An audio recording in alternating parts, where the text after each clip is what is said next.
की नहीं, मन की गिनती है। किसकी गिनती है? मन की। और सती तन से तो राम कथा में बैठी है, मन से गायब। जिस क्षेत्र में कथा हो रही थी ना, वहां सती को अंदर जाते हुए देखा गया। जैसे पंडाल के गेट से पता लग जाएगा कौन कौन गया अंदर। सती शंकर जी के साथ घुसी तो संग सती जग जननी भवानी, पूजे ऋषि अखिलेश्वर जान। सती साथ में गई है, लेकिन जाने के बाद जब कथा प्रारंभ हुई, एक श्लोक नहीं सुन पाई। तुम लोग तो कम से कम कीर्तन कर ही लिए हो। वो कथा में घुसते ही उसका तन बस बचा, मन गायब हो गया। एक श्लोक नहीं सुना सकी। आप कहोगे महाराज कहां लिखा है? रामचरितमानस उठा के पढ़ो। रामचरितमानस एक दृश्य काव्य है, इसमें सारी घटना दिखाई देती है। रामचरितमानस केवल सुनाई नहीं देती, दिखाई भी देती है। कोई मन से पढ़े, कोई मन से सुने, कोई मन से सुनावे, तो याद रखना रामचरितमानस तुम्हें दिखाई देने लगे। आप बोलोगे महाराज हमको नहीं दिखाई देता। तन से नहीं दिखाई देगा, मन से दिखाई देगा। चलो आंख बंद करो, मैं दिखा रहा हूं। सती अंदर घुसी और जैसे ही कथा प्रारंभ हुई तो सती वहां से गायब हो गई। किससे? बोले मन से, तन से नहीं। आप कहोगे महाराज कहां लिखा है? रामचरितमानस उठा के पढ़ो। सती वहां नहीं है। कथा सुनते समय और कहते समय केवल अगस्त और शंकर है वहां। जो नहीं है उसका नाम नहीं लिखा गया। राम कथा मुनि बरज बखानी, राम कथा मुनि बरज बखानी, राम कथा मुनि बरज बखानी, राम कथा मुनि बरज बखानी, सुनी महेश परम सुख मानी, सुनी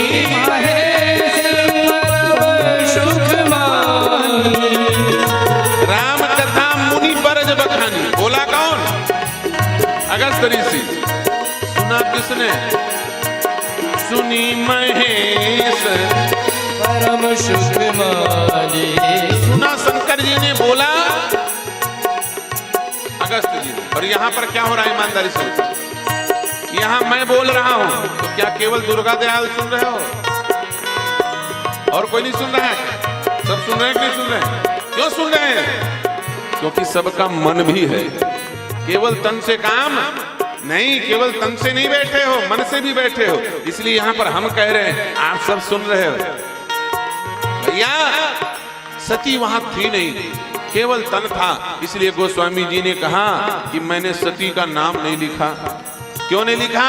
इसलिए नहीं लिखा क्योंकि भैया महात्मा और परमात्मा के यहाँ तन वालों का नाम नहीं लिखा जाता, मन वालों का नाम लिखा जाता। यहाँ तन की कोई गिनती नहीं। तन का क्या गारंटी? संत और भगवंत के यहाँ तन का कोई लेना ही देना नहीं। ये तन कोई महत्वपूर्ण है क्या? नहीं।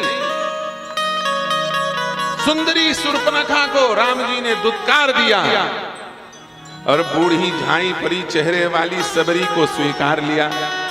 यदि तन वाले होते राम जी तो शूर्पणखा से ज्यादा सुंदर थोड़ी थी सबरी। लेकिन वो बूढ़ी पके केस वाली, काली कलोटी झाई पड़ी वाली सबरी भीलनी सबरी को राम जी कह रहे हैं, भामनी सुनहु मोर यह बाता। भामनी तुम सबसे सुंदर हो। क्यों? क्योंकि राम जी तन नहीं देख रहे हैं, राम जी मन देख रहे हैं। किसे देख रहे हैं? मन को। परमात्मा और महात्मा तन नहीं देखते, मन देखते हैं प्यारे। इसलिए मन वालों की गिनती भगवान क्या होती, तन वालों की। तन का क्या लेना? ये तन जो बाहर से सुंदर दिखता है, इसको कोई धोखे से अंदर से देख ले तो 4 दिन तक भोजन नहीं कर पाएगा।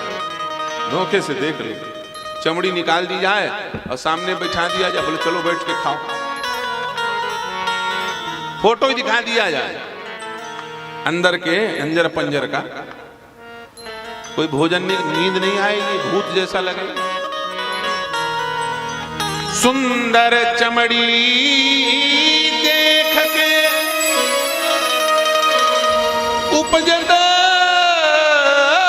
है अनुराग, चामन होती देह में तो जियत नोचते काग। ईमानदारी से बताओ, ये शरीर रोचक लग रहा है, ये शरीर अच्छा लग रहा है, उसके पीछे क्या है? पूरा का पूरा मामला कवर का है। मोबाइल कोई नहीं देखता, सब मोबाइल का कवर देखते हैं। क्या देखते हैं? कवर जोरदार है जी, देखते हो ना? फलाने एक मोबाइल में हीरा जड़ा, मोबाइल में हीरा जड़ने का जगह ही नहीं, उसके समझ में आई कि नहीं बात? सारा रेट कवर का है, बाकी अंदर का मामला तो गोरे का भी और काले का भी सबका एक है। खून सफेद का भी काला लाल, गोरे का भी लाल और काले का भी लाल, सबका खून वैसे ही, सबका मांस वैसे ही, सबके नस हरे हरे हैं, सबकी हड्डियां सफेद हैं, बाकी सबके भीतर एक ही जैसा मामला है। बाहर का खेल है पूरा। किसी का कवर लग गया काले रंग का, किसी का लग गया गोरे रंग का, किसी का सफेद रंग का, किसी का भूरे रंग का, और उसी रंग का खेल है। संत कहते हैं सुंदर दहिया देख के उपजत है अनुराग, चामन होती देह में तो जियत नोचते काग। यदि इस शरीर में चमड़ी ना होती तो चलते फिरते जिंदा कौवा नोच के खा जाते लोग। क्या कर जाते? कौवा खा जाते। तुम एक कथा सुनने नहीं आ पाते यहां पर, याद रखो। चमड़ी ना हो तो अपने घर से खोरपा से यहां कथा सुनने नहीं आ सकते। क्यों? गांव भर के जितने कुत्ते हैं सब तुम्हारे पीछे भोगेंगे। ये हमारा खाना कहां जाओ, चमड़ी भर निकाल दिया जाए, मांस उसका भोजन है। स्वान्न भोजनम स्वात्मा लालितम, ये शरीर कुत्ते का भोजन है प्यारे। कोई धोखे से मर गया खेत में और 2 दिन तक घर वाले न पहुंचे तो ईमानदारी से बताओ, कौवा और कुत्ता नोच के खा जाएंगे कि नहीं खा जाएंगे? उनका भोजन है, उससे बढ़ करके कुछ नहीं है। इसलिए तन क्या है, इसका कोई कीमत नहीं। क्षिति जल पावक गगन समीरा, पंचरचित यति अधम शरीरा। क्षिति जल पावक गगन समीरा, पंचरचित अति अधम, सड़ने वाला गलने वाला। अरे मरने के बाद छोड़ो, जीते जी कीड़ा पड़ जाता है शरीर। इस तन की गिनती परमात्मा के यहां नहीं हो सकती। परमात्मा के यहां तो केवल मन की गिनती होती है। इसलिए मन को, तन को चाहे जैसा रखो, मन को संभाल के रखो, क्योंकि मन मनमोहन का है, मन राम जी का है, उसे संभालना जरूरी है। मन का मल धोया नहीं, तन के लिए महंगे महंगे साबुन लाए, तन के लिए दुनिया भर की व्यवस्था बनाए, और मन के लिए कोई साफ सफाई नहीं। तन के लिए बढ़िया महंगे महंगे साबुन, 100-100 रुपया का, 200-200 रुपया का एक तो साबुन आता है, बड़े महंगे। रगड़ रहे हैं शरीर में साबुन को, पत्थर से रगड़ रहे हैं, ब्रश से रगड़ रहे हैं, दुनिया भर के क्रीम लगा रहे हैं। किसके लिए? तन के लिए। और मन के लिए? मन का मल धोया नहीं, तन को रहा सजाए, एक दिन यह तन राख बनी, दूर संग उड़ जाए। ये शरीर क्या है? ये शरीर एक दिन राख बन करके धूल के साथ उड़ेगा, कोई नहीं पहचान पाएगा कि ये गांव का जमींदार है। वो धूल बन के घूमेगा, और धूल कहीं गोल गोल बन गया। अभी बसंत ऋतु आने वाली है, हवा में धूल गोल गोल घूमता है, तो लोग और क्या कह देते हैं, भूत है। उसको भभूत भी नहीं कहेंगे, मरने के बाद राख से भभूत बनता है ना, भभूत भी नहीं कहेंगे, भूत कहेंगे लोग। भूत आ गया, भूत आ गया, ये कीमत रहेगी मरने के बाद। इसलिए भगवान के यहाँ तन की नहीं मन की गिनती है, और सती तन से बैठी है, मन से नहीं। परिणाम क्या हुआ?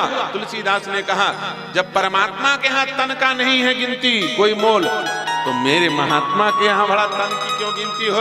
मैं भी नाम नहीं लिखूंगा। मेरी स्याही क्या फ्री में आई है? क्यों नाम लिखूं? तो शुरू में तो बड़े लंबा चौड़ा नाम लिखे थे महाराज। किसी ने पूछा गोस्वामी जी, शुरू में तो बड़े लंबे चौड़े नाम लिखे, संग सती जगत जननी भवानी, पूजे ऋषि अखिलेश्वर जानी। 10 अक्षर लिखा सती के सम्मान में, और कथा सुनते समय एक और नाम नहीं लिख रहे। तुलसीदास ने कहा, बोले जो मन से कथा ना सुने ना, बोले उसके लिए 10 अक्षर कहते हो, एक अक्षर में नाम नहीं लिखूंगा। हाँ। परिणाम क्या हुआ? नाम नहीं लिखा गोस्वामी। राम कथा मुनि बरज बखानी, सुनी महेश परम सुख मानी। पार्वती का नाम नहीं लिखा। तुलसीदास जी से किसी ने पूछा, बोले कथा में तो नहीं सुन रही है, लेकिन कथा के बाद? हाँ, बोले जाते समय फिर उसी गेट से निकली जिस गेट से घुसी थी। पंडाल में आओगे, दरवाजा तो एक ही है ना, इधर ही से आओगे, इधर ही से जाओगे। तो बोले महाराज, हाजिरी चढ़ाने वाले को आने और जाने दोनों समय देना पड़ता है हाजिरी। रोजगार गारंटी चल रही है कि नहीं? ऐसा थोड़ी है कि आखिरी टाइम में जाके हाजिरी भरवा चले आओ, अब बढ़िया घर में नहीं जाओगे तब गिनती होगी, काम शुरू होने के पहले, है कि नहीं? और आओगे तब गिनती होगी। स्कूल में कितने कर्मचारी है जाएंगे मास्टर लोग, तो जाते ही पहले अंगूठा लगाएंगे, और आते समय तब हाजिरी पक्की मानी जाएगी। तुलसीदास जी ने कहा, हाजिरी लेने वाले को आने और जाने वाले दोनों का नाम लिखना पड़ेगा। सती गई और आई, आते समय सती का नाम लिखा। क्या? मुनि सन विदा मांग त्रिपुरारी, मुनि सन विदा मांग त्रिपुरारी, मुनि सन विदा मांग त्रिपुरारी, मुनि सन विदा मांग त्रिपुरारी, मुनि सन विदा मांग त्रिपुरारी, मुनि सन विदा मांग त्रिपुरारी। चले भवन संग दक्ष कुमारी, चले भवन संग दक्ष कुमारी, मुनि सन विदा मांग त्रिपुरारी, मुनि सन विदा मांग त्रिपुरारी। चले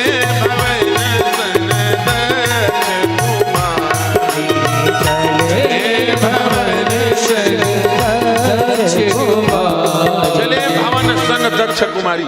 जाते समय मिली, आते समय नहीं। आते समय और जाते समय, कथा सुनाते समय सती नहीं है, आई और गई। बोले जैसी आई वैसी गई। कथा में जैसे आए वैसे चले गए तो समझ लो कोई फायदा नहीं। जैसे आए वैसे ही चले गए।